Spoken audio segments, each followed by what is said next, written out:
hypothetically do all pharma manufacturing here, do all electronics manufacturing here. First of all, you would need a lot more people. We don't have enough workers for that. You would need immigration. And in pharmaceuticals specifically, you would need skilled immigration.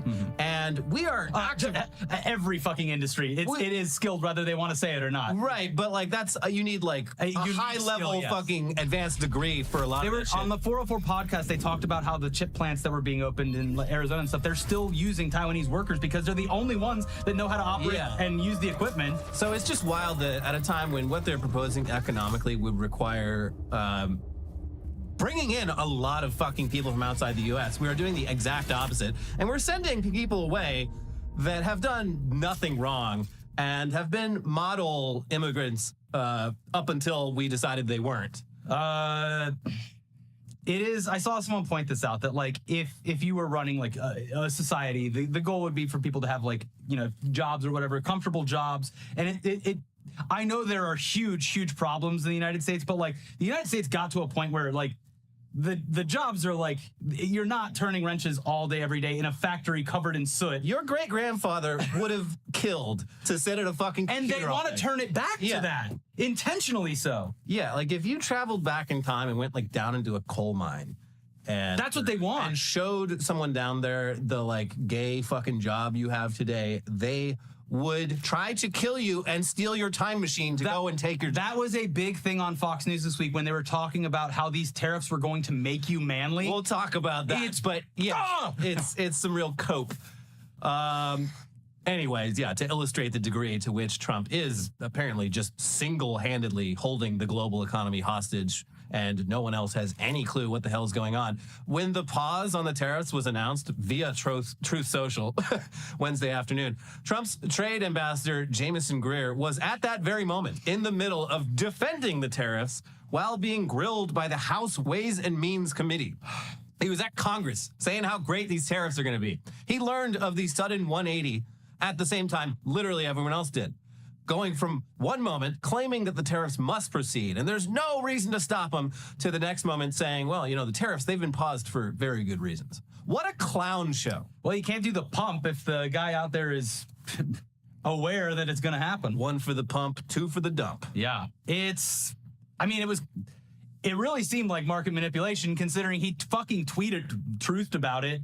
He truthed by the dip, but he also truthed a lot of other very desperate sounding stuff about like, I don't know. I think that was just one aspect of his desperately trying. He's like, I think he genuinely thought that the markets were going to open and everyone was going to finally see the light. Because this is the one thing he actually does seem to genuinely believe. Yeah, he seems like very steadfast in this because as we've seen over just the past week, everyone from the White House to executives to people that work in finance, everyone was like, what is this guy doing? And they're retroactively trying to make sense of it on Fox, but you could tell that everyone was like, what is going on? Yeah. So he must got into a fight with one of the people internally as well. Yeah, we'll talk about that too.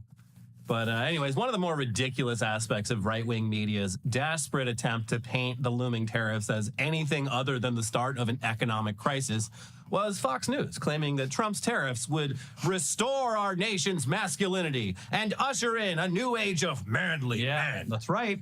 Here's the Daily Beast. Fox News host Jesse Waters, who regularly gives advice on what he thinks it means to be masculine. While wearing mascara, by the way. Endorsed the argument on The Five Monday, explicitly mainstreaming a number of ideas that had so far been relegated to the right-wing fringes of the internet. When you sit behind a screen all day, it makes you a woman. Studies have shown this. Studies have shown this, he insisted, without citing any. And if you're out working, building robots like co-host Harold Ford Jr., you're around other guys. You're not around HR ladies and lawyers. That gives you estrogen. He is desperately trying to sink as low as Tucker Carlson, but he's also such like, Tucker's a worm too, but like the stuff that comes out of his mouth is so insane to me that they're both like Tucker. I'll say this, like he at least presents himself as not a complete fucking windbag. He has oratorial gifts that Jesse Waters does not have. Jesse Waters sounds like a fucking idiot. He's very annoying. It continues. The prior day on the same network, the Free Press columnist Batya Ungar-Sargon discussed a crisis in masculinity that tariffs could ultimately alleviate. It's not just the destruction of the economic vitality of the working class, she said on Fox and Friends Weekend in a segment that Waters was reacting to on The Five. We ship jobs that gave men who work with their hands for a living and rely on brawn and physicality off to other countries to build up their middle class. She added, we imported millions and millions of illegals to work in construction, manufacturing, landscaping, janitorial services, jobs that used to give men access to the American dream. The bizarre arguments came after days of discussion online about the merits of tariffs as a way to transform the American economy, one that sees the policy not as a way to usher in the golden age of prosperity that Trump has repeatedly invoked, but because it would return the U.S. to some version of the halcyon post-war industrial economy that is the source of their Make America Great Again nostalgia. So this is all, of course, stupid on multiple levels. For starters, the big one is that the golden age of U.S. manufacturing was also the high point of union membership in the U.S. Yes. And those unions were what ensured that an American factory worker could earn a decent middle-class wage. Yeah, the factory jobs might come back, but those wages that were aligned with the general economy will not. Yeah. They were going to pay bottom dollar.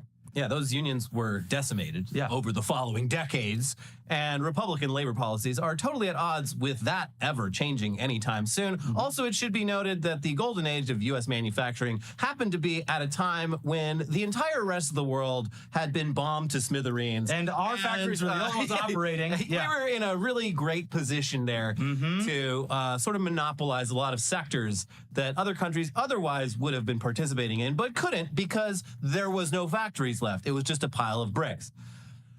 Anyway, secondly, working at the computer, it might not be the most masculine thing in the world, but that's a pretty fair trade-off for not being at constant risk of suffering a debilitating injury or dying on the job, or just spending your final years in this, like, feeling weird aches and pains all over your body and not being able to hear good and just feeling like shit. Yeah.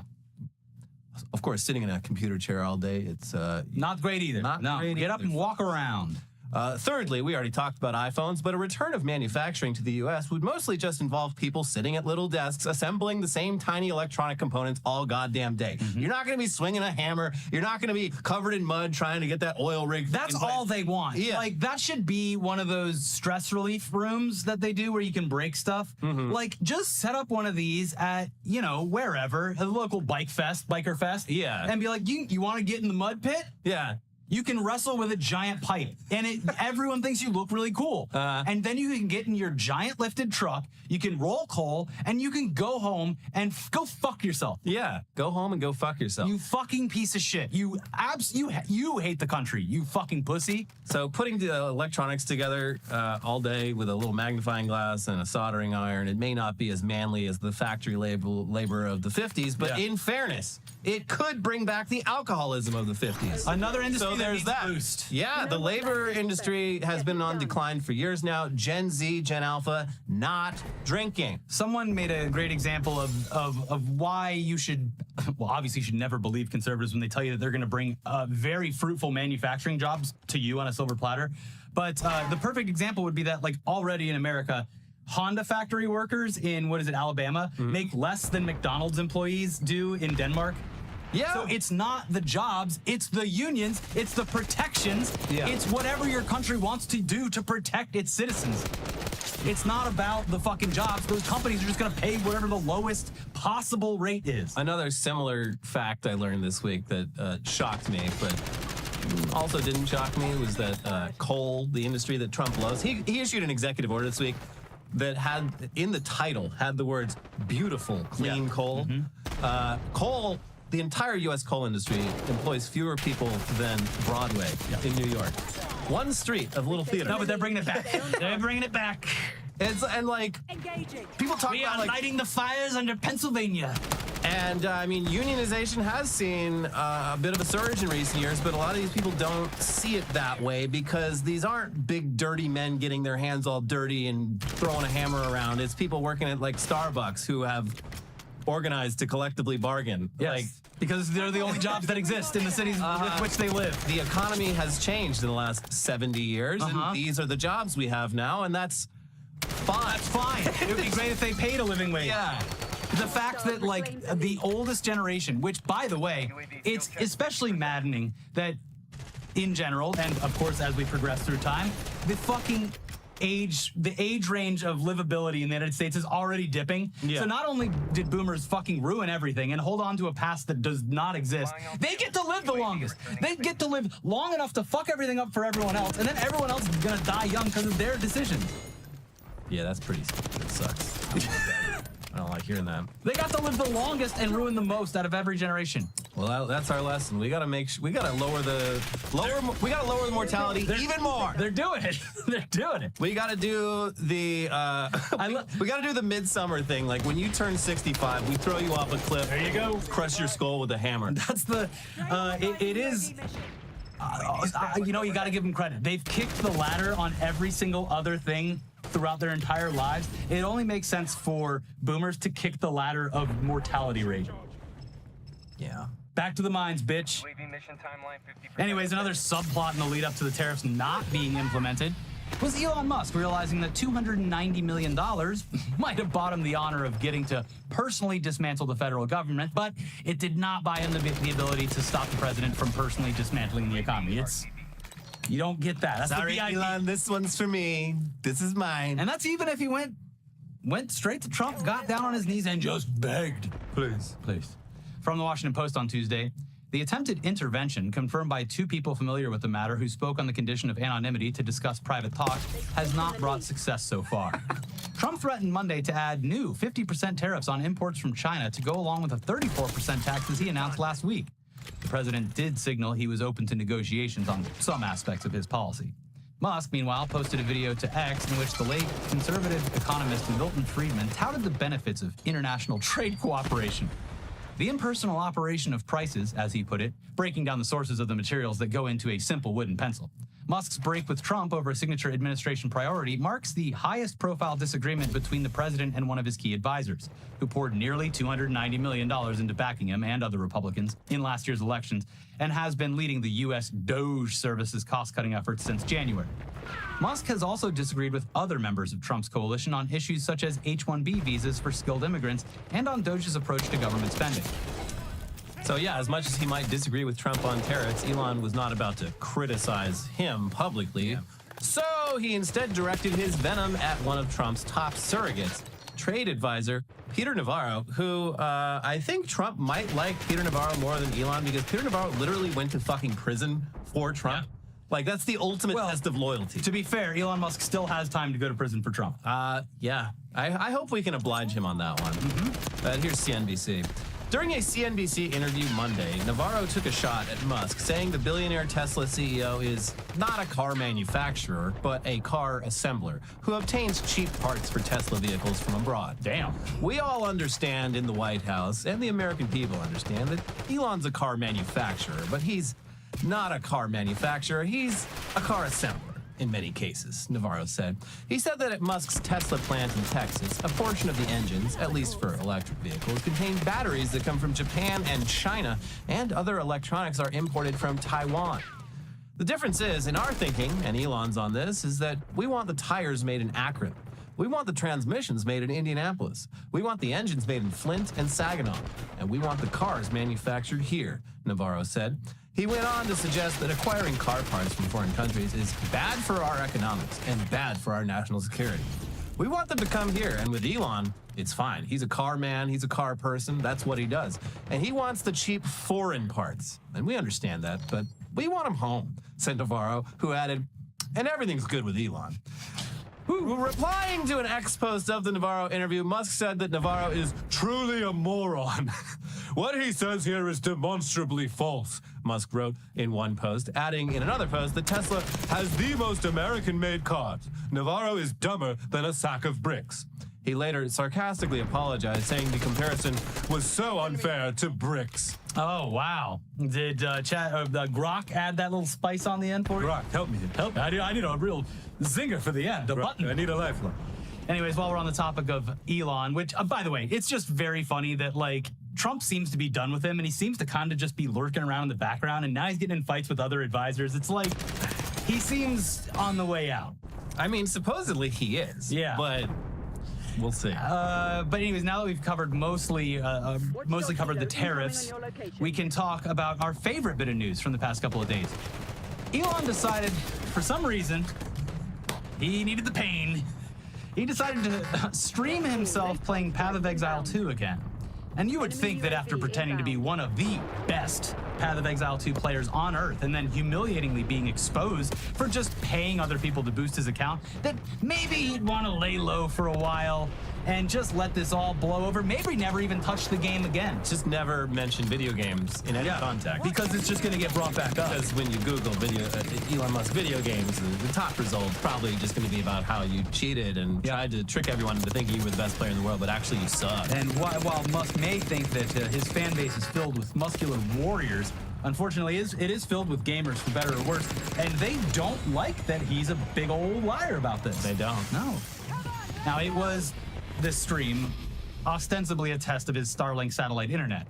Elon streamed some Path of Exile over the weekend on X, repeatedly failed to get past the tutorial boss without dying, and was bombarded with on-screen chats from people who absolutely hate his guts, and it is a beautiful sight to see. This was like in-game chat? I don't play the game, but people were able to like find out where, like what server he was on. Again, I intentionally avoid any multiplayer stuff with this game. Okay. So, but yes, he was failing even the most simple mechanics of it was embarrassing to see. Here's 404 Media with some examples. On Saturday, Elon Musk sat in his personal jet and tested out Starlink's in-air Wi-Fi by streaming some Path of Exile 2. Less than 5 minutes into the stream, someone in the game chat asked him to jerk off Mr. Trump so he dies of a heart attack. For the next hour and 40 minutes, the world's richest man frowned his way through a live stream while people yelled at him. Elon, it's me, Ashley St. Clair. I have no other means of contacting you, so I bought Path of Exile 2 early access. Please pay your child support. Thank you, Elon. The account that spammed that was called Yakub's Worst Creation. The message was a reference to Musk's newest disputed child. An account called Elon Musk is Pathetic sent messages several times. Still not over Grimes. She never loved you. The account spammed at a stoic Musk. It's possible to hide the chat in PoE2. Several times on the stream, Musk's watchers spammed the /DND or do not disturb command at him in a misguided attempt to help save the billionaire from seeing a constant stream of hateful messages. But Musk never typed DND. He did not stem the flow of weird hate. He did, on occasion, silence individual accounts, but it's hard to tell what the criteria is.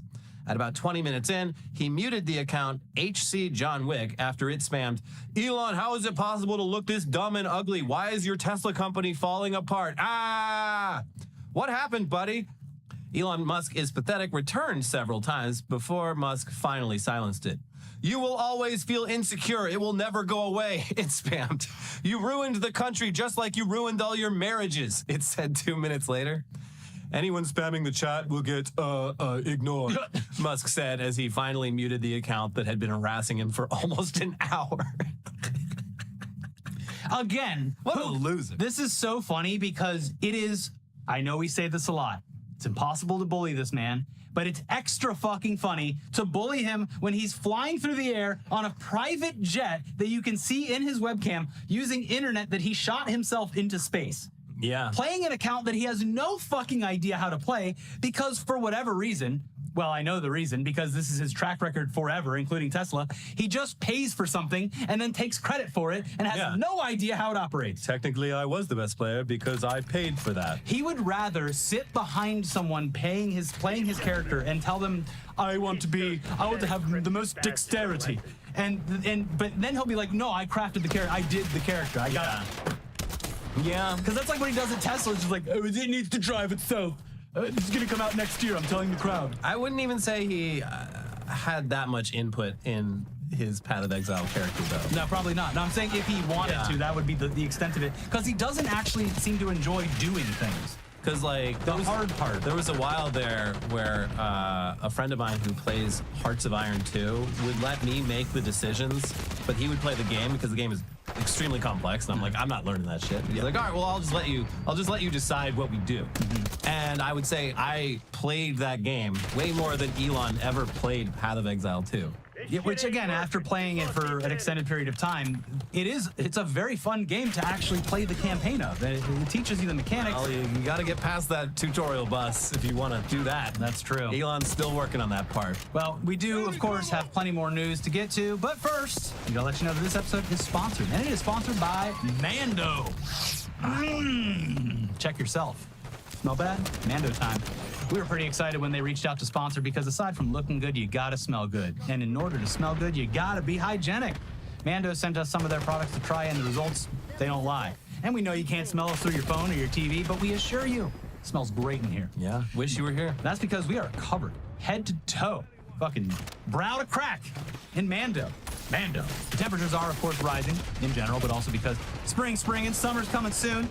It's time to get yourself smelling right with Mando. Mando is a whole body deodorant created by a doctor that is safe to use everywhere. Pits, balls, thighs, belly buttons, butt cracks, feet, wherever. And it's clinically proven to block or control odor for up to 72 hours.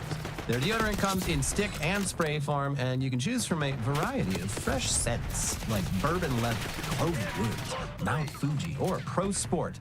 And all their products are baking soda and paraben free. They say that Mando is clinically proven to control odor better than a shower and soap alone. Get this, 12 hours after a shower, the average man's grundle odor was 5 out of 10. With Mando, the average grundle odor level is a 0 out of 10. You could be standing right next to that grundle and not even know it. I put it on my grundle. I ran a marathon, and I got to the end and said, "Hey, everybody, smell this." Yeah, and they said, "I smell nothing." Smells like, no, they said, "That's bourbon leather right there." Yeah, that's Mount Fuji. Yeah. I know what Mount Fuji smells like. So if you want to try America's #1 whole body deodorant formula right now, you could, of course, find them at Walmart, Target, and other retailers across the country. But for the best deals, use our info. Go to shopmando.com. Mando's starter pack is perfect for new customers. It comes with a solid stick deodorant, cream tube deodorant, 2 free products of your choice like mini body wash and deodorant wipes, and free shipping. As a special offer for our viewers, new customers will get $5 off that starter pack with our exclusive code. That equates to over 40% off your starter pack. So use code NEWSDAY, all one word, at shopmando.com. That is 40% off the starter pack by using code NEWSDAY at shopmando.com. Please support our show and tell them that we sent you. Smell fresher, stay drier, boost your confidence from head to toe with Mando. Okay, back to the news now, and we're not quite done with Elon Musk just yet. Get back in here. Because while his team of young groypers at Doge has mostly run out of things to dismantle in the U.S. federal government, they continue to find new ways to make things objectively less efficient. In this case, something that has worked perfectly fine and efficiently for decades that they've decided to replace with something worse, presumably due to a purely knee-jerk response to seeing some analog technology. The official Doge X account announced on Monday, the USGSA IT team just saved $1 million per year by converting 14,000 magnetic tapes, 70-year-old technology for information storage, to permanent modern digital records. And this immediately made everyone in the niche field of long-term storage spit out their coffee and start rubbing their temples in agony. Because while most people only think of tape as what we used to use for music and movies before better tech came along, that is not the case in the world of long-term data archive. Here's 404 Media. The problem is, magnetic tapes are regarded by storage and archivist professionals as being a stable, reliable, and safe medium for long-term data storage. Just because it's a 70-year-old medium doesn't mean those records needed a massive overhaul to digital, that it will save any money in the long term, or that the new storage method's better. Casual storage enjoyers might hear tape and think fragile spools of plastic that can rot or wear out. But digital storage is not necessarily a better option if you're trying to keep information for years. Digital storage rot, or bit rot, can affect a hard drive over years of storage, making the data corrupt or inaccessible. This happens when the electrical charge inside a solid-state storage device, like the kind of digital drive we can assume Doge is talking about, leaks and causes the drive to lose performance. Magnetic tapes are also a more cost and space-efficient option at the scale the government would require to back up data. Tape requires someone who knows how to operate it and the machines to read it. But as a storage medium, it's more compact and cheaper than comparably sized digital drives would be. Modern tape cartridges can hold as much as 15 terabytes of data. But perhaps most importantly, tape is a lot more secure than digital storage. Hackers can't access what's on a magnetic tape unless they have it physically in hand. Digital storage, however, can be broken into remotely or accessed if it touches cloud storage at all. which it almost certainly did. They did. But hey, as stupid as everything else is, it's important to remember that it's also deeply evil. And that's most clearly shown by this administration's approach to immigration, which feels more and more fascist with each passing day. For starters, this will come as no surprise whatsoever. But a few weeks back, when they made a big, disgusting show of deporting hundreds of migrants to a Salvadoran prison, and the White House described them as heinous monsters, rapists, kidnappers, sexual assaulters, and predators, they were almost entirely full of shit.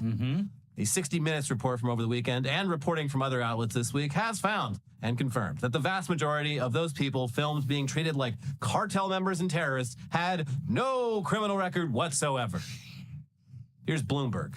Trump administration officials have described the men deported to El Salvador prisons last month as the worst of the worst, suggesting they were gang members involved in murder, rape, and kidnapping. The reality is that of 238 migrants, mostly Venezuelan, that officials accused of belonging to the Tren de Aragua gang and expelled to the Central American country in mid-March, just a small fraction had ever been charged with serious crimes in the U.S. Hundreds of pages of U.S. legal records and American government statements reviewed by Bloomberg News found 5 men charged with or convicted of felony assault or firearms violations. 3 men were charged with misdemeanors, including harassment and petty theft. 2 others were charged with human smuggling. For the rest of the men, there was no available information showing they committed any crime other than traffic or immigration violations in the U.S. But hey, don't worry, it gets much worse. I wasn't worried. I knew it was going to get worse. It gets worse, guys. The one saving grace so far has been that actually deporting the numbers of people they want to has been physically impossible. But at a recent event, some Trump officials explained how they plan to fix that. Here's the Arizona Mirror. The leader of Immigration and Customs Enforcement said that his dream for the agency is squads of trucks rounding up immigrants for deportation the same way that Amazon trucks crisscross American cities delivering packages. We need to get better at treating this like a business, acting ICE Director Todd Lyons said, explaining he wants to see a deportation process like Amazon Prime, but with human beings. How do they listen to what they say out loud? I can't believe, like, who? Sir, please, I'm begging you to save whatever's left of your soul. I don't even believe in, I don't even have a religion. I think that ship has sailed. This is like rotten to the core, and I'm not religious. Several speakers, including border czar Tom Homan, told the military-industrial complex representatives in the crowd that the Trump administration is depending on the private sector to implement its mass deportation agenda. We need to buy more beds. We need more airplane flights. And I know a lot of you are here for that reason, Homan told the crowd in his keynote speech, which kicked off the expo. Let the badge and guns do the badge and gun stuff. Everything else, let's contract out, he said. I'm sorry, but this shit is so depressing. I'm every day shocked that this is the reality that we're living in. Yeah, if you think ICE, plainclothes ICE officers ambushing someone just walking their dog is disgusting, well... They're finding out new and... Just you wait until it's not even a government agent. It's just some dickhead who signed up for catchimmigrants.com. Yeah, and it's your neighbor who pressed a button on an app. Yeah. Jesus. It does... As is tradition in the past couple of weeks and months, it does get worse. And foreign students and faculty on college campuses continue to be a prime target for deportation. They're being made an example of for many reasons. Higher education, they're being anti the fucking genocide in Israel. It's insane. One of the latest horrifying examples was Dr. Bedar Khan Suri, a Georgetown University professor and postdoc scholar who has been locked up for nearly a month for supposedly pro-Hamas activities that are almost certainly just online posts in support of Palestinians in Gaza, where his wife is from. Here's the Center for Constitutional Rights describing Dr. Khan's experience the past few weeks. On March 17th, 2025, Dr. Bedar Khan Suri was accosted on his way home from a traditional Ramadan meal celebration. Masked federal agents took his passport and told him he was being deported today, despite his lawful status in the U.S. He was taken to the Washington ICE office, where an arresting officer told him they knew he was not a criminal and that someone at a very high level at the Secretary of State's office does not want you here. In just 4 days, Dr. Kansuri was transferred among 5 different ICE facilities across 3 states, despite the fact that ICE records indicate there were beds in Virginia facilities. Dr. Kansuri was fasting in religious observance of Ramadan, but multiple ICE facilities refused him food or water to break his fast. For almost 2 weeks, he was housed in a room without a bed and with a television blaring 21 hours a day. Dr. Kansuri was issued used underwear and a bright red uniform that is usually reserved for detained individuals who have been classified as high security based on their criminal history or alleged affiliation with criminal organizations. He is not permitted to work or spend more than 2 hours per week outside of his dorm. His son spent days crying uncontrollably following his father's disappearance and has now stopped speaking. I've never even been to a protest. I came to the U.S. to work and raise my family. I go to work, come home late, and still, they came and took me and broke my family, says Dr. Kansuri. In my work, I've seen lots of injustice. I just didn't think it would happen to me here. Dr. Suri's arrest, transfer, and detention came after he and his wife were doxxed online by right-wing websites like Canary Mission and Camera.org. Targeting, apprehending, and detaining Dr. Kansuri on the basis of his or his wife's past speech violates his protections under the First Amendment, while detaining him on the basis of his wife's national origin and familial background violates his rights under the Fifth Amendment. Things that you would assume they would, constitutionalists would be all for. Yeah, I think we're finding that those constitutionalists are full of fucking shit. It's so odd because this is, sorry to point it out, just like Christians and the Bible. They certainly use it for their purposes when they want to and ignore all the pages, all those pesky pages that they don't want to see. It's pretty trite, but you gotta, what would Jesus do? Probably not this. Not only would he not do this, he'd probably be pretty mad about it. He'd probably go around knocking over tables at the very showing up, seeing a man holding guns and human beings and saying, we ought to have an Amazon Prime for this, would assume make him very angry. Enough to use those Christ-like powers to blast people into space. Yeah, this calls for more Old Testament stuff. Like when you open up the ark and everyone melts. Mm-hmm. That would be cool. But here in real life, we don't have that.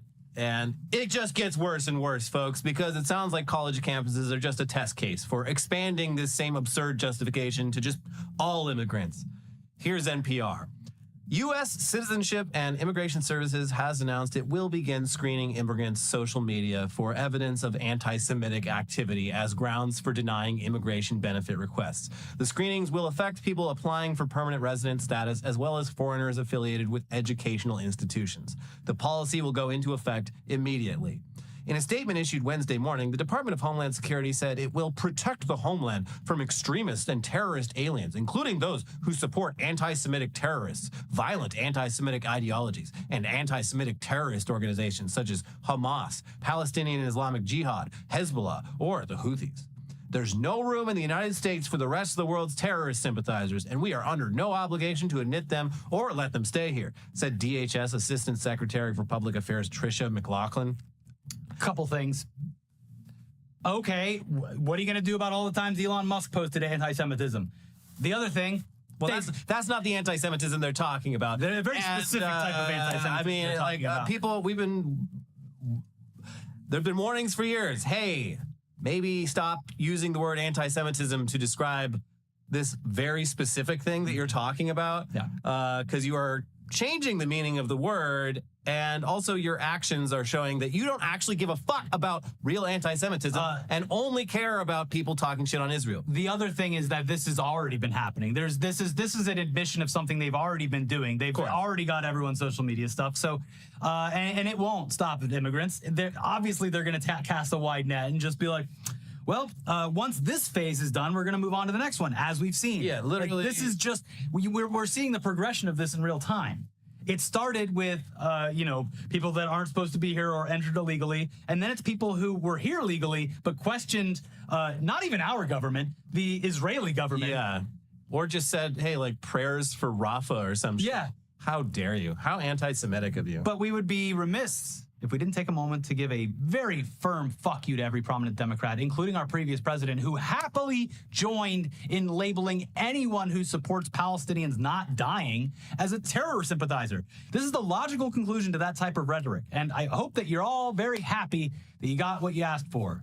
This is what you wanted. And actually, wait, no, we haven't quite reached the full logical conclusion just yet, but we're definitely getting there. Here's PBS News. White House Press Secretary Carolyn Leavitt said Tuesday that the Trump administration is not sure it is legal to deport U.S. citizens to El Salvador, but that President Trump has simply floated the idea for the sake of transparency. Trump said Sunday that he loves the idea of deporting incarcerated Americans to El Salvador, but that he doesn't know what the law says on that. A reporter had asked Trump about El Salvadorian President Nayib Bukele's offer to house American prisoners. Leavitt said the president had discussed the idea both privately and publicly for heinous, violent criminals who have broken our nation's laws repeatedly. The president has said if it's legal, right, if there is a legal pathway to do that, he's not sure. We are not sure if there is. It's an idea that he has simply floated and has discussed very publicly, as in the effort of transparency, she said. Yeah, no, take him at his word. He said, Yeah. Believe him. Believe it. And first off, like, oh, we're not sure it's legal. That hasn't stopped them from doing fucking it. Like, it's not legal to deport anyone to El Salvador. It's not legal to tweet that you're going to pump the market and then have that happen. So that they don't care about that. No. And when they say like, oh, we're going to be sending the worst of the worst, it's okay. The people they've been sending to El Salvador are not the worst of the worst. They haven't committed any crimes. Some of them. And when you factor in the fact that expressing any support or solidarity with Palestinians classifies you as a terrorist under the eyes of this government, that's a very scary formula when you put that all together. Yeah. I mean, don't know what else to tell you. It feels paranoid to think that, like, well, they're also an American citizen who expresses disdain for the Israeli government could be sent indefinitely to an El Salvadorian prison, but like that it all adds up to that. And that's where this is headed. It is very intentional that a lot of us are feeling paranoid and thinking that people sound paranoid. But so far, the Trump administration has done nothing to counter those thoughts, because everything that we've been paranoid about for the past 6 months, at least since we've sort of known this is going to happen, has come true. It's been worse. Yeah, even worse than you could predict. Yeah. So, fuck. Anyways, that's the end of the episode. We're going to have more episodes, so there's that. I don't know. You want to feel good? Click the join button. That helps us pay for the inevitable. Yeah. And hey, you want to feel good? Look at this. Like the video. Did you see that? Did you see the little like? Like the video. The little fireworks down there? Hey, that's fun. That's a nice distraction. Support the channel. Click the loin button. The loin button. Yeah, click the join button. Become a paid member, and we'll be back with more. And I hope there's something fun in there. We'll see you soon. Bye.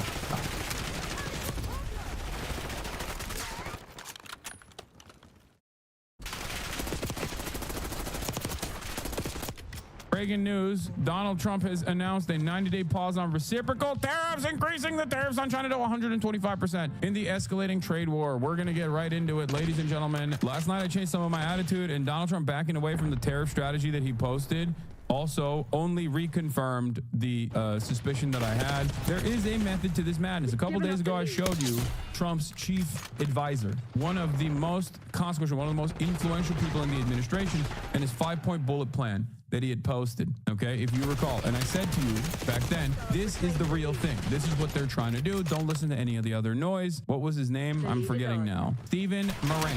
That is who we are talking about. Stephen Moran came out with a 5-point plan, okay? I told you this, the CEA chairman, Stephen Moran, had a 5-point plan, and he gave his remarks at the Hudson Institute. I think he wrote a paper a couple years prior to this. So you've come around to the Giannis view. Yes, to a certain degree. Giannis Varoufakis, out of all of the analysts out there, of all of the economists out there, was probably one of the only ones that identified that there was a secondary purpose for the deficit war that Donald Trump wanted to engage in, and he was right. What he was right about was obviously devaluing U.S. currency. A lot of people did not recognize that that was what Donald Trump wanted to do.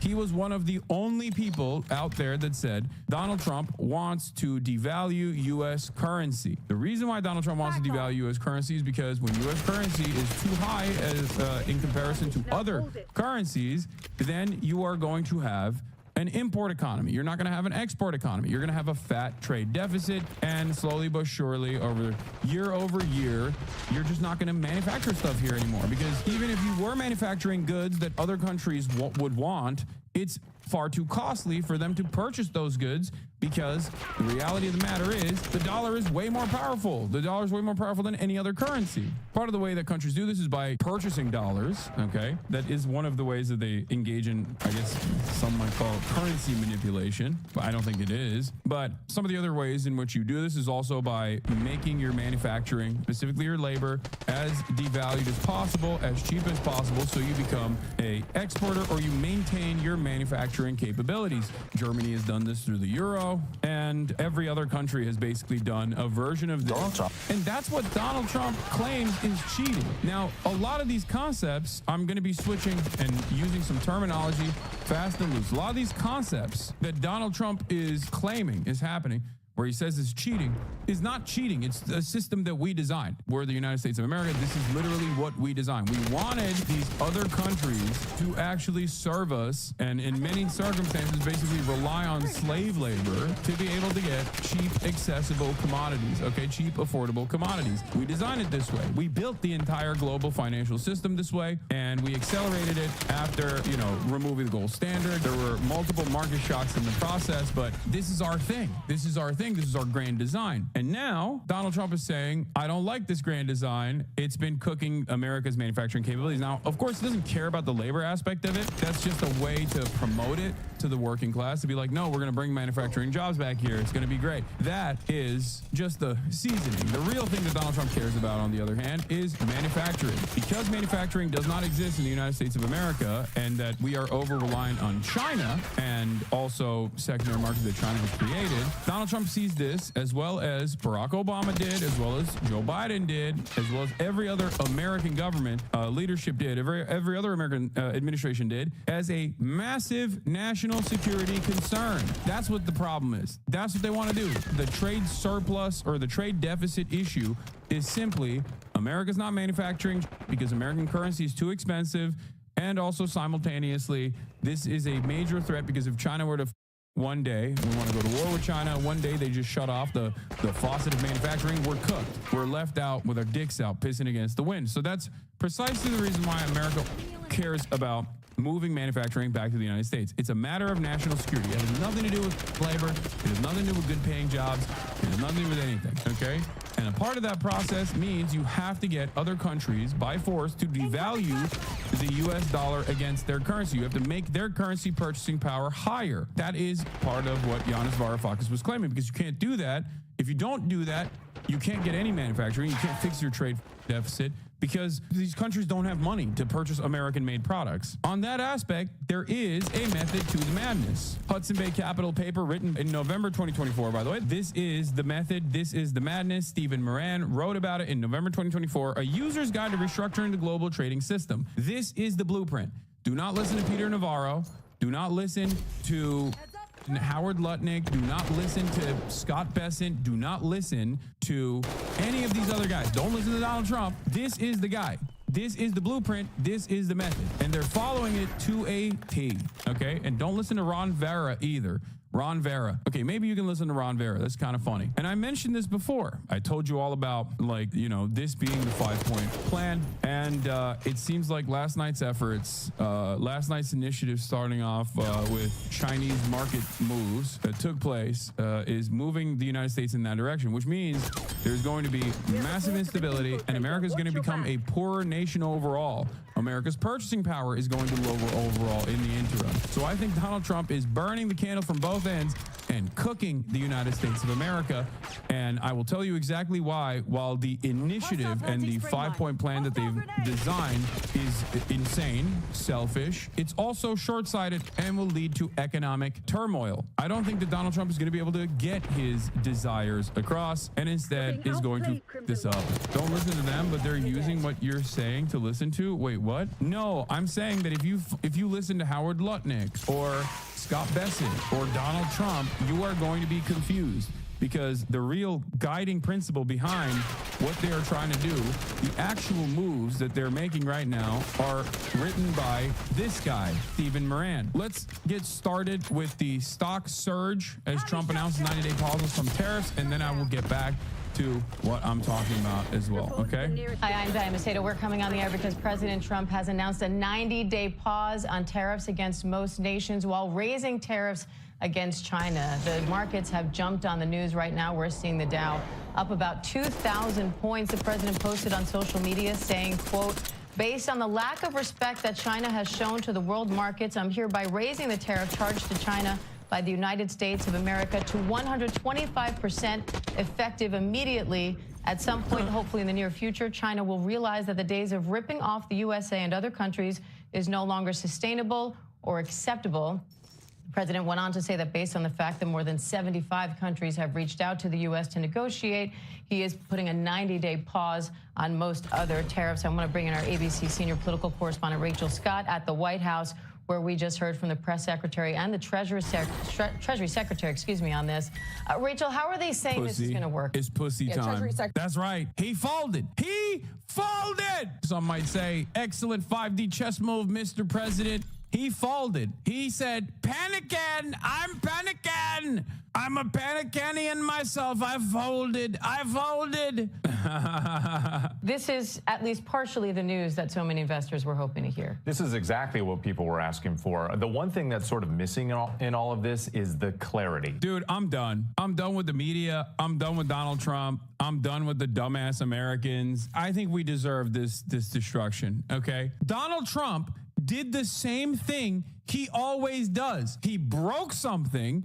Everybody went, "What are you doing? You are killing my children." And then he turned around and was like, "I'm not fixing it. I'm not fixing it." And then when push came to shove, he was like, "Okay, I won't break it any further. I'll break it only a little bit." And now everyone's like, "Brilliant chess move, Mr. President. What the are we doing? What are we doing?" Oh, finally, a brief respite that everyone was demanding. Finally, the markets will breathe again. And it's like, dude, none of this had to happen. What the are we talking about? This has literally been the exact same thing that Trump did his first administration. He did it in this first 10-year. Term one, he did this exact same. Term two, he's doing the exact same thing. And he's done it over and over again in the past 3 months. It is so psychotic. I cannot comprehend how these people are so delusional, how they have deluded themselves. I make a stupid decision, something really bad happens. I convince my followers the problem is now magically solved. I reverse my decision. I make a stupid decision again. This is what's happening. Yeah, biggest one-day gain for NASDAQ since 10/13/2008. This is why I hate the stock market. It is fake. It's not real. Money is not real. Don't tell me the stock market is real, okay? It is so fake. It's the most fake of all time. It is the most fake of all time, dude. Holy moly. That's why I kept stressing the importance that, like, your 401ks diminishing is consequential, certainly. But what is more important here is the potential for layoffs. It's an indicator of the economy getting worse because the stock market gains are privatized at the tippy top, but the losses are socialized. This is precisely the reason why when it's doing well, you're not necessarily doing great, okay? But when it's doing poorly, you will suffer. Yeah, this is the meme. I'm adding tariffs. This will create jobs. I'm removing tariffs. Art of the deal. I'm adding tariffs. This will create jobs. I'm removing tariffs. Art of the deal. I can't stand the stupidity of Trump supporters and Trump dick riders in the media that are constantly going, "Oh, the market's green again. It's just stupid. Oh, we did it." Okay, yesterday you said the market was red, but it's inconsequential. Today it's green. Yesterday you said the tariffs are good. Today you're saying art of the deal, baby. Trump removed the tariffs. You have nothing. You're just responding to stimuli. You're like a sea cucumber, dude. You have the processing power of a barely functional, barely living organism. You're like a vegetable. I don't know how to have a conversation with people like this. I don't know. It's so stupid. And by the way, the pain is not done. It's not over. The destabilization will continue. Also, this is a pause on the tariffs that were going in place today. There's like 10% on every country, close to 125% on China. Like companies are still getting exactly. I'm gonna be talking about all of that in a second. I just think it's funny the market rallies so easily. To be like, oh, thank God, it's over that hard. Oh my God. Oh, I thought he was gonna do it. It's like, okay. Oh, he's not doing it. Oh, thank God. Shoes, toys, electronics, some furniture that are coming here from China when we've been talking about these possible price increases if the tariffs are to stay in effect. That is still on the table. Those price increases are still on the table, and anything that's coming from China, whether it's already left. By the way, Donald Trump did, I think, clear market manipulation. That's the other side of this as well, because he, one, opened up the tariff faucet, literally tanked the entirety of global trade and the New York Stock Exchange, and then right before he unveiled that he was going to put a pause on the tariffs, that is the reason why there was so much market volatility and the lack of consumer confidence led to people selling their. He said, buy. It's time to buy. One of the most insane things I have ever seen. Goldman Sachs rescinds recession call after Trump tariff pause. I mean, dude, the graph is in broad daylight. It's out in the open. Money is fake, and these guys are just making fun of you, I think. They're doing coin stuff, dude. Do you know how crazy this sequence is? Yeah, look at this. Great time to buy DJT on Donald Trump's Truth Social at 9:37 a.m. Couple hours later, based on the lack of respect that China has shown to the world's markets, I am hereby raising the tariff charge to China by the United States of America to 125%. Effective immediately, but that's not the point. At some point, hopefully in the near future, China will realize the days of ripping off the USA and other countries is no longer sustainable or acceptable. Conversely, and based on the fact that more than 75 countries have called representatives of the United States, including the Departments of Commerce, Treasury, and the USTR, to negotiate a solution to the subjects being discussed relative to trade barriers, currency manipulation, and non-monetary tariffs, and that these countries have not, at my strong suggestion, retaliated in any way, shape, or form against the United States. I have authorized a 90-day pause and a substantially lowered reciprocal tariff during this period of 10%, also effective immediately. Thank you for your attention to this matter. Boom! Stock market goes crazy. People are doing victory laps. They're like, oh, I've never nutted this hard. Thank you, Mr. President. You gave us the brief respite we needed. Money is so fake. I love fake money. That's basically what happened. I love how fake the money is. Make it more fake. Masterful gambit, sir. None of this makes any sense. It makes sense if you just look at it as we have outward in broad daylight graph and seemingly no interest in putting an end to it. Okay? We are at the mercy of a psychotic madman who has no interest in making changes happen in the least painful way possible. It is very clear that nobody cares about anything, and things are only going to get worse. In a year's time, Republicans are going to talk about how April 9th, 2025 was one of the greatest days in the stock market history because of Trump. Yes. Already, Goldman Sachs has rescinded the recession call after Trump trade tariff pause. So countries that were going to get 105 tariff like Turkey, they don't have tariff. Wait, no. Countries are still getting tariffed. There is still going to be an extra entry fee. There's still going to be inflation. It's just not going to be potentially hyperinflation. Okay? That's it. That's the only thing that we are, I guess, avoiding, at least for the time being. There are still many issues, however. Trudeau says, great news, resuming plans to close numerous manufacturing facilities in the Midwest and move all production to Vietnam and India.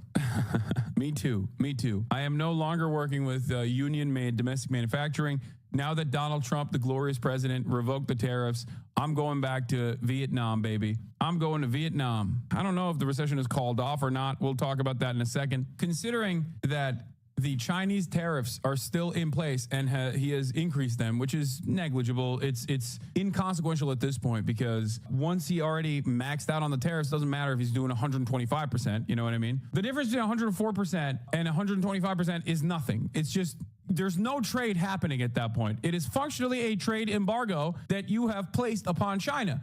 Now, of course, the interesting part about it is that China doesn't just directly manufacture things at this point. They also manufacture in Vietnam, in other countries. So, you know, there's still ways in which America will still get Chinese manufacturing. It'll just be at a higher cost from a secondary market. So we got that, but also here's CoffeeZilla once again, slowly but surely losing his mind. Trump front ran his own announcement to pause tariffs by saying it's a great time to buy 3 hours before huge news for stocks hit. This is levels of insanity we've never seen before.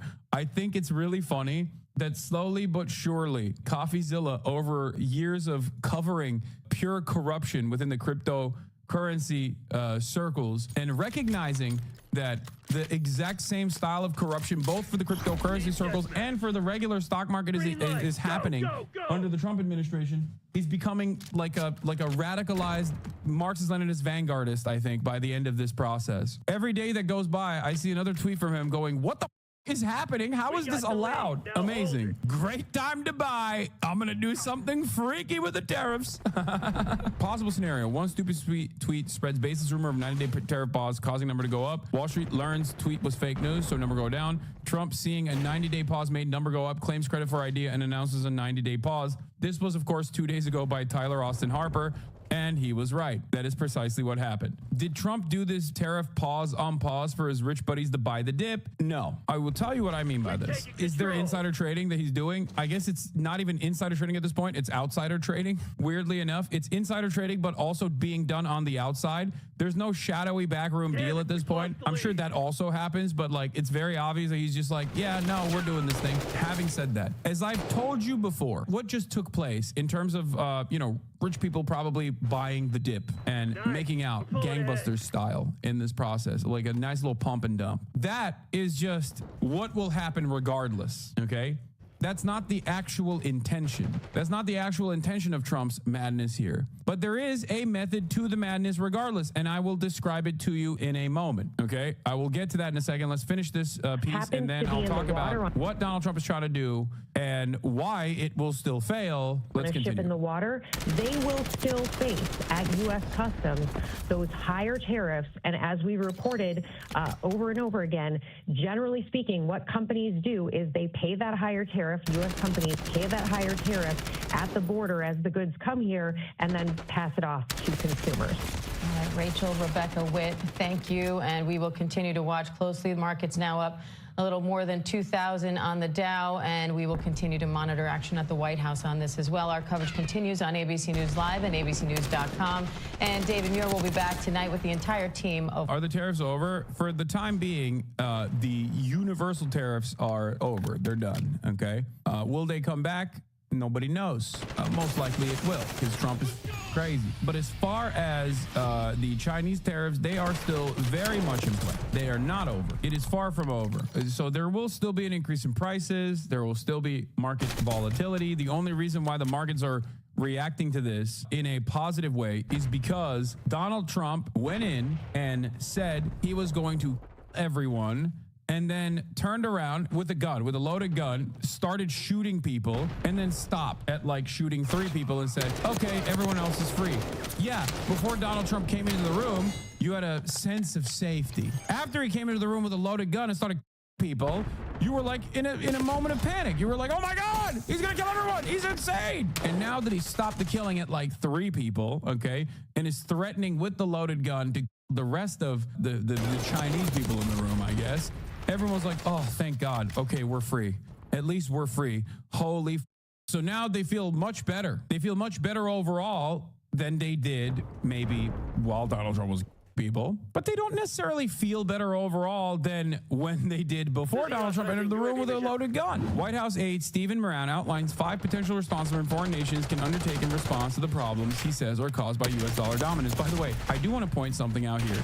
Notice how little attention this stuff gets, because this is the real okay? It's not Howard Lutnick. It's not Navarro. It's not Scott Bessent. It's not Elon Musk. This is the actual plan, and yet it gets very little coverage and very little attention. It's like shocking to me that all of these brilliant analysts are still seemingly brilliant analysts and these economists are still focusing on the smoke and mirrors. This is the reality. This is what they're trying to do. One, foreign countries can accept tariffs without retaliation, giving U.S. revenue. Okay? This is stupid. That's not how tariffs work. That's not how it would have worked at all. It would just be the entry fee that the Americans are paying for. But that's the point. That's what they're saying. Okay? They can stop unfair, harmful trading practices and buy more from the United States. The real goal here is to buy more from the United States. That's what they want. They want these countries by force to purchase more American products. Do we have the capability of manufacturing more products that they can buy? Maybe, probably not, especially not in the short term, but that's precisely what the f- they want to do. They want to literally sell our salmonella chicken and our hormone beef and our F-150s to every single country that will buy it. Every single country that doesn't want to buy it, but they have to buy it. It's basically like demanding an additional fee out of our loyal subjects in the global economy that we designed, where they became our manufacturing hubs, and now we want more back from them for even participating in the global system that we designed that did not even benefit them in the same way that it benefited us. Yeah, they want vassals to pay tribute. They want the vassals to pay extra tribute. That's precisely what this is. Number 3, boost defense spending and procurement from the United States. What is a major sector where we have manufacturing capabilities? Weapons. We want you to forcibly buy our weapons. You might not have use for those weapons, but you're going to buy them and you're going to like them. Okay? You have to, because that's what we make. That's the only thing we make. We make bombs. So you have to buy our bombs. And then, last but not least, turn around and take the crumbs that you have of foreign capital that you brought back into your country and then reinvest that to make factories in the United States of America. And last but not least, you can write direct checks to the U.S. Treasury. This is the most psychotic part of the 5-point plan. Okay? What an insane list of demands. But those are the demands nonetheless. Don't listen to the noise in the market. Don't listen to the market instability. Don't listen to anything else. This is literally what they are demanding. Arnaud writes, that's batshit insane, no other way to call it. We now have the first attempt by the White House, specifically by Steve Moran, the chair of the Council of Economic Advisors, to justify the tariffs based on economic theory.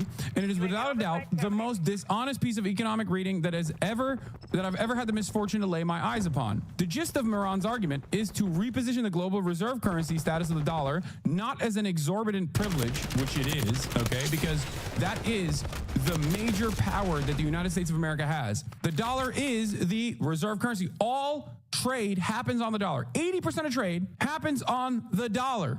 This gives us, the United States of America, unimaginable power over everything that happens on the planet. This is how we can shut off other markets from even participating in global trade. This is the super weapon. And not only have we grown fat with this super weapon, not only do we not have any of the outside pressures because we technically have a sovereign currency, and the sovereign currency that is the global trade currency, that we can just print money without any of the other side effects. We can just do whatever the we want. And now this incredible privilege that we have designed around the globe, okay, that we've used to dominate the entire planet, that's being treated as though it's a burden that the rest of the world needs to compensate the U.S. for bearing. And you want to know what the crazy part about this is? Our European allies do actually see this as a, not necessarily a burden, but a cost of doing business, because they are also invested in the maintenance of capitalism and therefore historically have been terrified of the growth of socialism within the USSR. So they've gladly played the role of a vassal state for the United States of America and its empire. And now they're doing the same thing because they're terrified of China for the same exact reason. For European leadership, they see America as an unstable, dangerous partner, but at least America is still capitalist and will maintain capitalism. The Chinese might do something very scary and do socialism. We cannot let that happen. And you know, we have to also still align with America. America knows that that is the major pressure that they can apply to European capitalists. And therefore, Europe will pay tribute. One of the biggest trade inefficiencies that Donald Trump considers to be cheating, Europe also considers to be cheating. Ursula von der Leyen, if you recall, a year ago, as I famously brought up on this broadcast and keep bringing up on this broadcast time and time again, complained about China cheating with electric vehicles. What was that cheating? Subsidies. The Chinese industry is a command economy and therefore is controlled by the state. So the state can adjust prices and pump subsidies into its private corporations that are still maintained by the government by way of banks that the government also owns and controls, and therefore can flood the market with incredibly affordable, competitive products. This will destroy European manufacturing. Europe considers that to be cheating. Central planning is considered cheating under global trade rules. Understand that. Every person that is an economist that at least deals with the political economy will tell you that they consider what China is doing to be cheating because they are not playing by the rules of the free markets. Every country does subsidies to a certain degree. Every country maybe expands on said subsidies to a certain degree to ensure that their cost of production is low and the price points are low. But it is hilarious that they consider what China is doing to be cheating in terms of global trade because they're not participating in the free market principles that they are supposed to be participating in. It's insane. So instead of turning around and going, why don't we also have a command economy? They go, hey, you guys have kept prices far too low for our consumers, and that's us up. That's fucking our manufacturing up. This is the truth. I need you to understand. Don't listen to anything else. This is unironically what these dumbasses believe. As Moran explains it, having the dollar as reserve currency has caused persistent currency distortions and contributed, along with other countries' unfair barriers to trade, to unsustainable trade deficits, which has decimated our manufacturing sector. That's what Stephen Moran says. Dollar being the reserve currency is used against the United States of America. Other countries devalue their currency against the dollar and then turn around and are able to export a lot more to the United States of America than the United States of America exports to the rest of the world. America has more purchasing power. When you have more purchasing power, then you become an economy that is a consumer rather than a producer. This is what Donald Trump talks about with respect to trade deficits. So basically, if that was your major gripe here, you would obviously no longer make the dollar the reserve currency, right? Except wrong. They want to maintain the dollar as the reserve currency. They just also want you to pay for the privilege of our currency still being the reserve currency, because the alternative is the yuan, and that is terrifying. They literally are saying, you either want us to keep dominating global trade and make these decisions at the behest of capital earners or capital owners, or something much scarier can happen and China will dominate global trade. In that situation, who knows what'll happen? Who knows what'll happen? So you have to pay us even more, despite the fact that this is a system that we designed. This is a system that we benefit from. This is a system that has allowed the United States of America to become a consumption engine without even doing any manufacturing whatsoever. This is a part of the process with the labor aristocracy. When adjusted to those who have wealth versus those who do not internally inside of the United States of America, there's great wealth inequality, but there is a severe disparity of wealth and even income when you look at the American working class as opposed to someone growing up anywhere else, even in Europe, as a matter of fact. We rigged the game so that our capital owners could drive up super profits as we literally enslaved the global south to get cheap, accessible commodities at an incredibly low price. And now we're saying, well, we don't like the system anymore. And the real problem here is China. What Donald Trump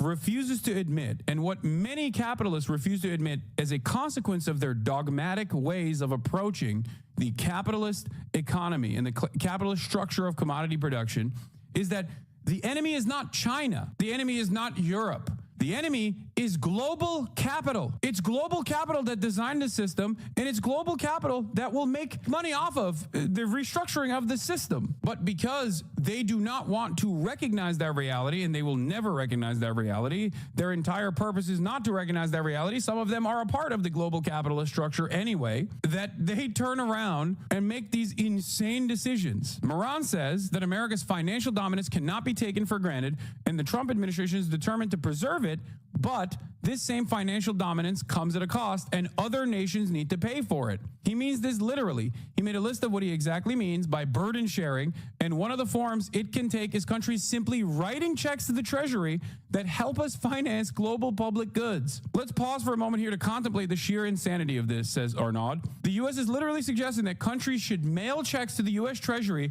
as a tribute for the privilege of maintaining the dollar as a global reserve currency, when it is this very reserve status of the dollar that is the cornerstone of U.S. power. It's the equivalent of Samson asking everyone to pay him to keep his hair, because that's what Moran is conveniently not mentioning in his text. The reason Giscard d'Estaing called it exorbitant privilege in terms of the United States being the global currency, the reserve currency, is that it allowed the U.S. to quite literally have its way of life subsidized by the rest of the world. Moran and Trump complain about the trade deficits, but they are the very manifestation of this subsidization. Countries normally cannot run on a permanent trade deficit because they'd one day face a balance of payment crisis. But America does not face this crisis because America is the United States of America. They dominate the world. There is no shorting the American government, because if the dollar was no longer reliable, if people lost confidence in it, that means the entire global economy has collapsed. It's like a private individual. You cannot indefinitely buy more from others than what you yourself earn. At some point, you'll have to pay up, unless that is you are the issuer of currency that everybody uses, in which case the normal rules of economic gravity are suspended. While other nations must balance their books eventually, the dollar's reserve status gives America the unique ability to consume more than it produces perpetually, with the world eagerly accepting dollars that cost nothing to create in exchange for real goods and services. That's not a burden. It's very much an exorbitant privilege. So yes, sure, because America can effectively buy most of what it needs from the rest of the world for free by printing dollars, this situation doesn't exactly create incentives to do the hard work of manufacturing goods domestically. But framing this as other countries taking advantage of America rather than America taking advantage of its currency dominance is an astonishing inversion of reality. There's also a bunch of insane lies that they spread about China in this process as well. One of them was the 2008 housing market crash, claiming that China actually contributed to the 2008 housing market crash. It wasn't our deregulation of the financial sector. No, not at all. It was actually China that did the 2008 housing market crash. What a spectacular lie to say, especially to add insult to injury, that it was China that bailed out the United States of America. China literally participated in saving America in the aftermath of the 2008 housing market crash. That is crazy. We are so goddamn belligerent, dude. We are such rabid animals. It blows my mind. But in any case, let's get back to it. While other nations must balance their books, eventually the dollar's reserve status gives America the unique ability to consume more, okay? So yes, sure, because America can effectively buy most of what it needs from the rest of the world for free by printing dollars, this situation doesn't exactly create incentives to do the hard work of manufacturing goods domestically, but framing this as countries taking advantage of America rather than America taking advantage of its currency dominance is an astonishing inversion of reality. And even more astonishing is Moran's ask that countries now compensate the U.S. for this. Some people mentioned that it's like asking vassals for tribute, but it's actually even worse than this. The tribute is already embedded in the global reserve currency status of the dollar. Other countries work hard for the U.S., while they can just issue IOUs that never come due. It's kept together by 800 military bases around the planet. What Moran is thus proposing is effectively demanding vassals make payments for the privilege of already making payments, a double tribute system where countries can first subsidize American living standards by accepting dollars as reserves and then must pay an additional fee for this burden this supposedly places on the U.S. This chatter is correct. This is literally, have you said thank you? But this time, instead of yelling at Ukraine for engaging in a proxy battle that suits our interests in the region against a foreign adversary and demanding more from them in terms of natural resources and demanding that they basically put their arms down and let Russia dominate them now that we're just bored, okay? Ironically, that exact same principle being played out in terms of global trade. And it's wild that a lot of Americans do not even comprehend this reality. I mean, I guess it's not that wild because this is somewhat complex, and it's also a part of the process of being the hegemonic superpower where you take this for granted. This is literally just the way things are. What do you mean? Moran's piece is replete with other complete inversions of reality. For instance, he now blames China for the 2008 crash because their holdings of U.S. mortgage debt helped fuel the housing bubble, forcing hundreds of billions of dollars of credit into the housing sector without regard as to whether the investments made sense. They're saying China is the reason for the 2008 market crash. How psychotic. Anyone even with a rudimentary knowledge of the 2008 financial crisis would have had their breath taken away by such brazen revisionism. Not only is the crisis universally known to have been caused by U.S. regulatory failures and the reckless securitization of subprime mortgages by Wall Street firms, but China in this instance literally saved U.S. markets from complete meltdown after Hank Paulson personally appealed to Beijing to continue purchasing U.S. Treasury bonds during the height of the crisis, which they did. To now blame them for the very crisis they helped mitigate and played no part in creating is beyond dishonest, is gaslighting on a geopolitical scale. All in all, it is clear what the U.S. is trying to achieve here. They effectively want to have their cake and eat it. They want to keep the privilege and want the rest of the world to pay for the downsides that come with it, which means we're truly at a crossroads in history where nations must make an immensely consequential choice: acquiescence to this insane double tribute system or stand against it. There are very few precedents in world history for such nakedly exploitative power plays, but history is very clear on two things: submitting to extortion only invites more of it, and collective resistance is the only effective response. Here's what I think: our vassals will pay the double tribute, and China might even in the short term play ball, and it will still end in failure. So Donald Trump might literally get his wishes across. And the major reason as to why, especially from the perspective of our vassals paying double tribute now, is because they're terrified, especially EU, is terrified of the entire structure of the planet, the entire political economy, the entire global trade changing. The rule makers, being the United States of America, means that capitalism continues. If the rule makers become China, then capital owners are going to lose out big. They're going to lose their status. They're going to lose the way that these hierarchies have been designed. Because if China makes the rules, then everyone has to subsidize their industries to the same degree. They have to have state-run to be able to compete with China if there is any sort of competition in global trade at all at that point. Therefore, there's no more capitalism effectively, or at least capitalism does not work in the ways that it has for as long as it has worked, as long as America has been the dominant power around the globe. Because the dominant power, the hegemonic power, writes the rules for trade. And they get to violate those rules, but it doesn't matter because they're the dominant power. America technically hasn't really violated the rules all that much because of endless greed. Because it's not like our state doesn't subsidize industries heavily. It's not like we don't rely on U.S. aid, for example, which is literally a mechanism to destabilize the global south to ensure that they do not have their own agricultural output. It is a way for our farmers that already get subsidies, and also farm subsidies or agriculture is not even considered a part of the rules of global trade anyway, but it's just one example that I'm giving you in terms of how America will, one, subsidize our agricultural output, and then two, pay farmers to literally give the agricultural output to other countries for free, which ends up destabilizing those countries and causes them to not build their own domestic agricultural outputs and become over-reliant on American farmers, the agricultural output. Instead, it creates dependency. But outside of that, America also heavily subsidizes all manufacturing in this country. The problem is, under normal circumstances, if those subsidies actually led to much cheaper goods being produced here in the United States of America, if those subsidies actually worked in the same way that it does in China, for example, to offer much more affordable vehicles, for example, okay, vehicles that these other countries want. Yes, America technically would be cheating as well, but they don't do that. What do people do with the subsidies? The subsidies don't make its way to more affordable products. The subsidies don't actually work in the way that it's intended. The subsidies go back to stock buybacks, and therefore, America seemingly doesn't cheat in the global on the global stage.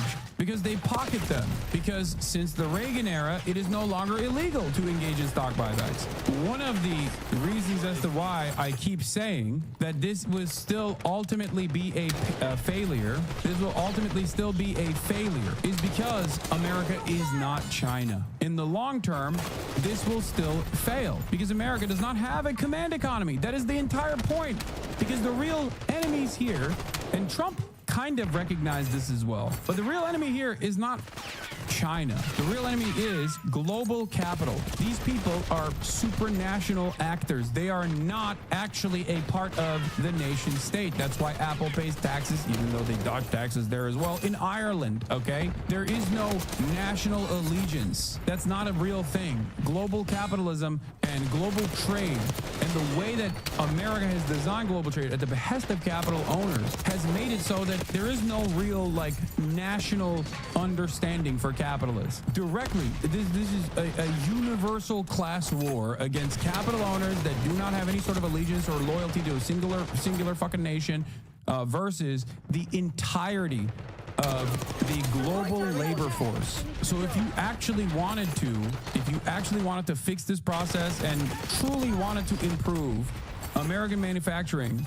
you would work by improving the American labor force. You would work by improving the material conditions of the American labor force and rebuild labor unions, for example, to create a mechanism of pushback against capital. But Donald Trump doesn't want to do that. He's doing the exact opposite. Donald Trump also and his administration routinely admit that they are not even interested in bringing manufacturing back in the United States of America for no reason other than the fact that they don't want China to have it because they're worried that China could shut off the manufacturing faucet in times of war. So they keep saying, we're just going to build robots. It's going to be cheap because robots are going to build the factories and robots are going to build the manufacturing. Automation and AI is going to make all of this work. That doesn't mean you get a job at the factory. And this is before you think, well, there are already jobs in this country. The problem is not jobs. The problem is that those jobs don't pay. The problem is that no one fantasizes about working at a factory for the sake of working in the factory alone.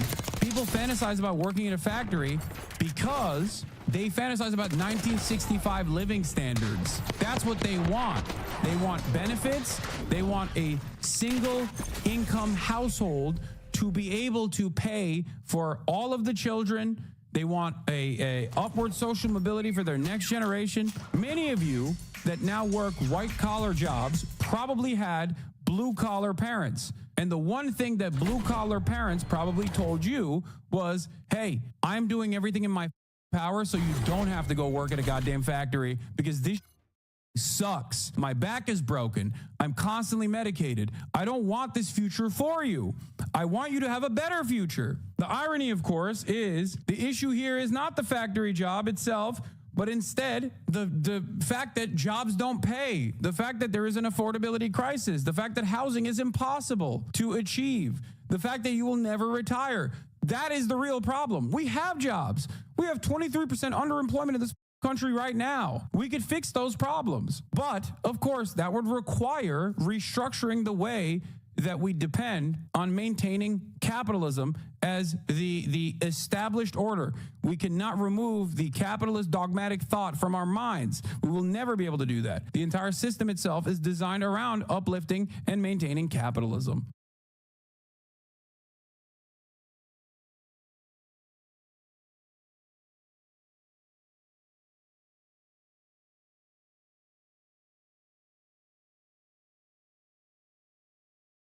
Let me know what let me think about what I think about things instead of being inundated by all these other people's thoughts constantly all day long, which is valuable. It's good to get other people's perspectives on things. I think it enriches you, but at a certain point in time, become captive to it. And I think there's just too many people that are captive to other people's thoughts. I think so too. That's why I'm so close-minded. And I really am. I'm truly closed-minded, and I think you're open-minded. And I try to be. And I struggle with that because just letting people pour information into my head, you know, I just tend to avoid it. Isn't this the you might be a redneck guy? He's like, right? Am I crazy? I am engaged in that I do follow things closely and not the stock market, but he's one of them. He's not the plumber guy, but he's one of the redneck comedians. Everything else, but that's been a little bruiser. Don't follow the stock market right now. It's so baffling. It's so crazy. Like, what is going on? Like, the whole world is mad at us. Trump's playing golf, and in between swings, he's on the phone with presidents of countries. We're gonna need more money. Yeah, that's what somebody told me the other day. Like, is he playing checkers? Is he playing chess? He's playing golf. He's playing golf. Like, what does that mean? Everybody wants to think there's some grand plan to it. Well, they think the grand plan is, look, we remember back when was it the 92 elections when Ross Perot was in? Mm-hmm. So when Ross Perot laid out what happened, do you remember during that debate where Ross Perot laid out what happened with the tariffs? So that, like, when we try to sell stuff over there, we get a high tariff. It's like a 35% tariff, but they don't get tariffs when it comes over here. It's not the same. It's not like, you guys, there's a tax on everybody. If you want to sell your goods to encourage people to buy American products, if you want to sell your products in America, we get a tax. That tax goes to the grid or whatever the hell they're fixing with it. Right. And Ross Perot was laying it out. Like, this is how all the jobs went to Mexico. Because, have you ever seen that, Jamie? It's see if you can find it. It's a great speech. Because Ross when he talked about the giant sucking sound. Yes. You actually mentioned that earlier in the podcast. That's what I was talking. Bro, in Ross Perot's time, what's really funny about people talking about that bothers me saying like 30 years ago, 40 years ago, is that the global trade scheme that we designed, the American government designed, was nowhere near as complex. Okay? Like, that is, like, he was right then, and so was Bernie Sanders, and so were all the trade protectionists. But the idea that, like, this is still applicable after those guys' voices were not heard, and American capital did what it wanted to do, like, the notion that, like, this is still the same dynamic here is so stupid. That's not how this works.